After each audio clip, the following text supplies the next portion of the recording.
Ladies and gentlemen, we remove this window. As you see, the top of this one been blown out, and the other side. So this is our guide. So that's guide. You open it. As you see, it doesn't sit in the guide. So you go on the side of it. When I push it, it goes inside and they close. So the hinges are gone.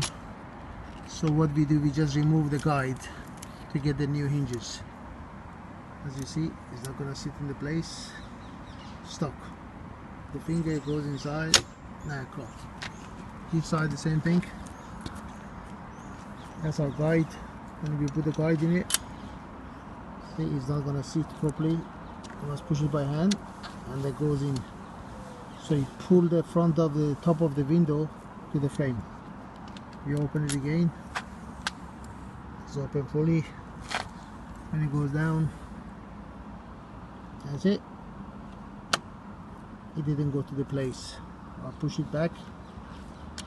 That's it. Now it pulls. So that's it.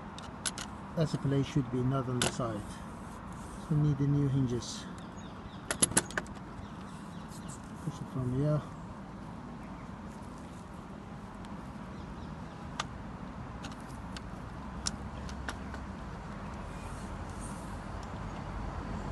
So thanks for watching. Bye.